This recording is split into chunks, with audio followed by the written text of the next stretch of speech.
welcome to the Cyber Fusion video podcast.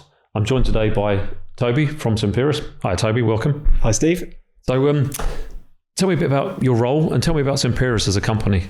So my role within Semperis is to look after our channel partners, to enable them to make sure that they can do the best job possible when representing Semperis into their client base. So Semperis is an organization that really focuses on security and resiliency for Active Directory. And we do that from a complete life cycle of an attack, if you like. So the very first tool that we have in our kit bag is a community tool called Purple Knight. Okay. And we give that free to end users, but it's actually a really good tool for our partners as well. And essentially it's a vulnerability assessment of Active Directory. So you run that against Active Directory and it will come back with a list of known indicators of exposure and compromise, and then give you a remediation action and a risk score as well. So it gives an organization a really good understanding of their security posture with Active Directory and where the potential problems are. Following that, we then move into, so we understand what it looks like now, but that's just a snapshot. How do we make sure that we continually monitor Active Directory and Enter ID to make sure that it's secure? And how do we make sure that we capture every change that's happening within Active Directory? And we've got a really cool piece of technology where we actually hook into the replication stream for the domain controllers, so we can make sure that we capture absolutely every change that happens in AD. And then we can take an action on it. And some of those actions can be automated if you deem that one of those changes is so risky that you can't wait for human intervention. We can roll back on that change. So they're the first two stages. And then we get into the bit that I find really interesting, which is around resiliency. So how do you recover from like the worst case scenario? So Active Directory goes down. Nobody's got access to any of their systems. How do you go about recovering that?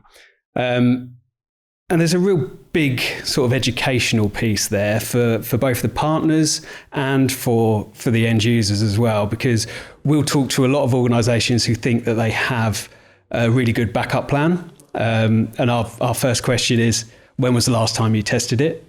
And we get varying answers to that. And a lot of the time you'll find that it's never been tested. And the other thing is, if they have got a backup in place for Active Directory, does it actually cover them from a cybersecurity incident? So what if Active Directory isn't available? So you may have a backup of a domain controller, for example, but that would require Active Directory to be available in the first place to recover to. So if AD goes down, it's a massive headache. I mean, one of the biggest headache that an organization could have, because to manually rebuild back from a cybersecurity incident that's affected AD, you've also got to look at where those vulnerabilities were, that AD backup you've got could potentially be infected. And really where we differ is that we separate the Active Directory backup from the underlying operating system, which is where most of that malware would reside.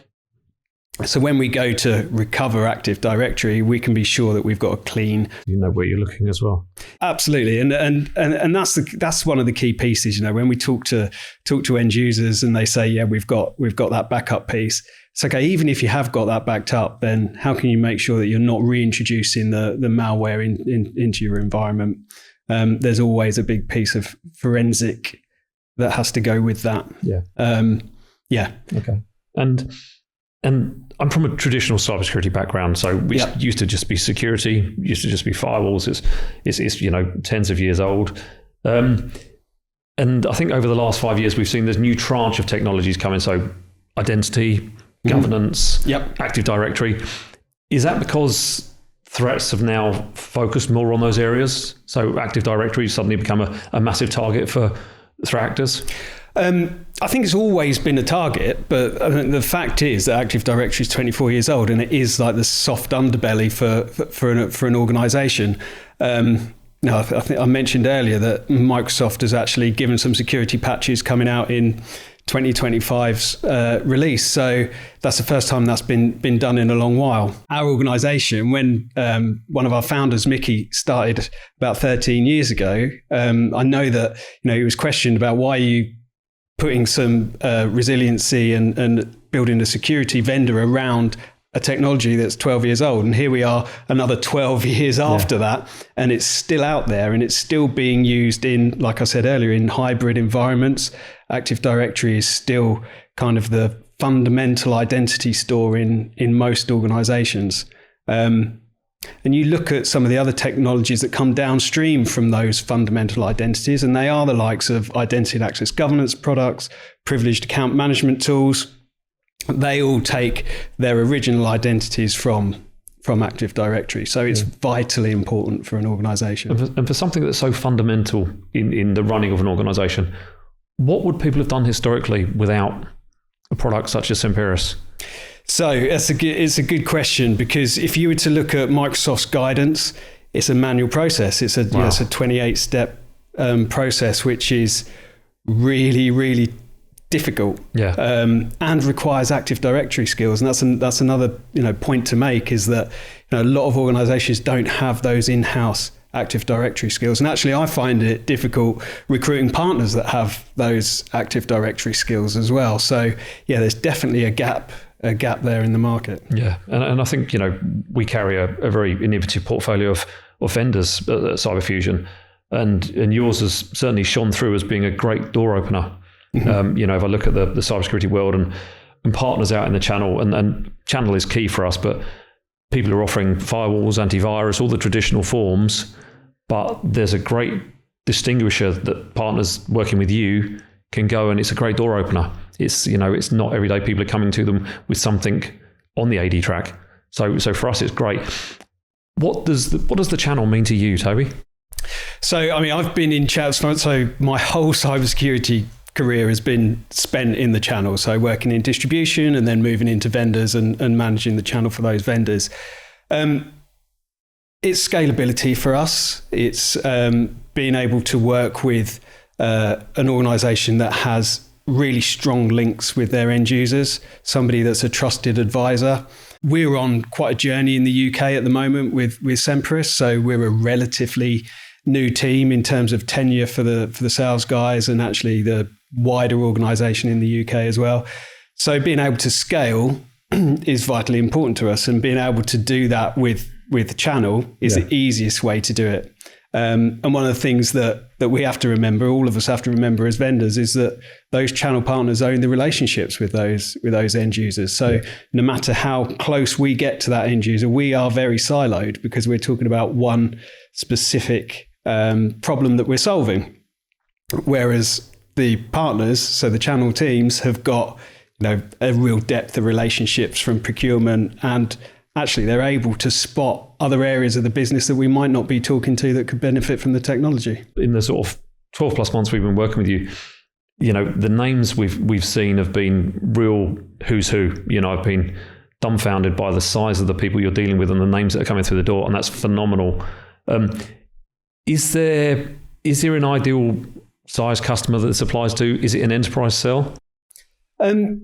Traditionally, it has been an enterprise sale, but I would say more and more we're seeing loads of success in the mid-market.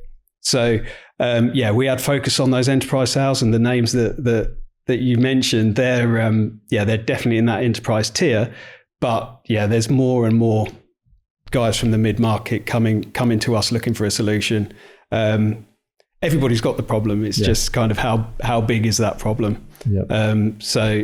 Definitely moving down into that mid-market. Our job as a distributor is to go out and educate the channel. Mm-hmm. Also, we're fortunate enough to have an end user network we can work with, where we can go out and educate those.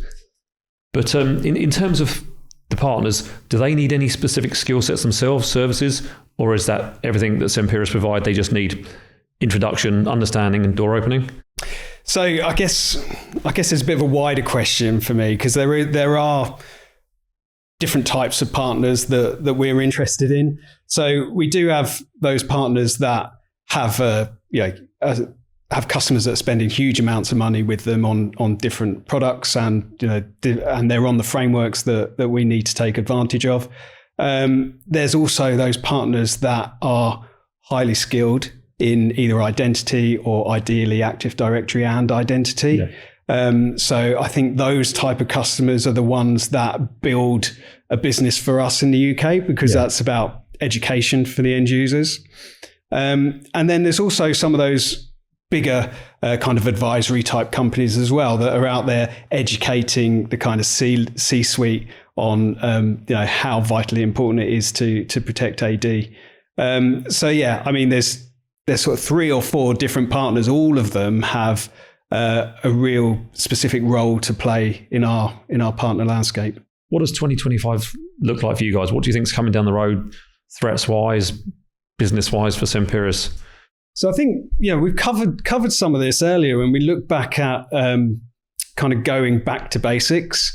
There is nothing, I guess, more basic than looking at the individuals that work in organizations. So an identity and putting the security controls around those individuals. And that's obviously where Active Directory first comes into play, because that's where, that identity is first populated in an organization. So the roles, phone numbers, access controls, everything kind of comes from that spot. So yeah, back to basics, definitely. Those CISOs are going to have to do perhaps more with less. So I think we'll continue to see kind of scrutiny from the board on how the security teams are spending their budgets. But also they're going to have to balance that with meeting compliance regulations. So DORA, for example, we've seen towards the end of this year a bit of a hockey stick in terms of organizations coming to us who know that they're going to have to kind of adhere to this compliance by the end of January, and they're now rushing to kind of make sure that they can do that. And from our perspective, that's a resiliency-driven conversation. Yeah, and I think we're going to run a separate session on DORA later in the year, though it's coming in from January, so we'll be getting onto that shortly. But DORA as a regulation, like, as you say, over the last couple of months, the doors and the opening and the people coming inbound with that as a requirement has been phenomenal. Mm-hmm. Do you see regulation driving a lot of inbound? Yes, we do.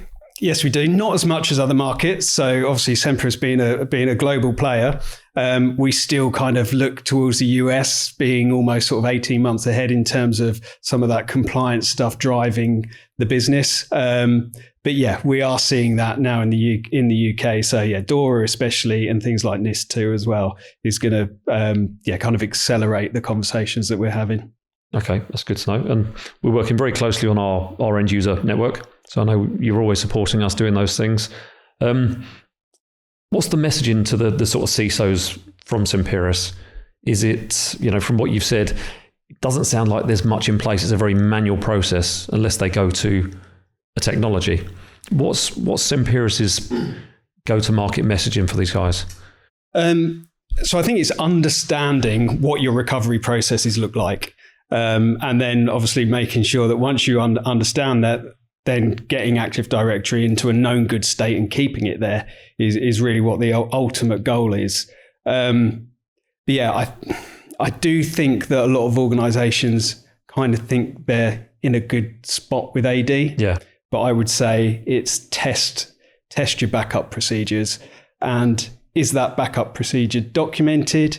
Also, where do you keep it? Because if you're keeping it in an application that's behind Active Directory, then potentially that's no good because you're not going to be able to get to it if AD goes down. So it's really just to not be afraid to kind of look under the covers and see what's actually happening. Have everything that you think you've got in place.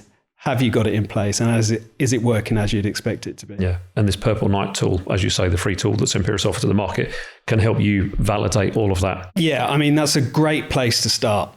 So yeah, especially for partners as well. I was going to say partners offering it it's a free service, but I guess they can add it as a value add or awareness absolutely. To their channel. So a lot of our partners will be delivering penetration tests, vulnerability assessments for a wide range of applications.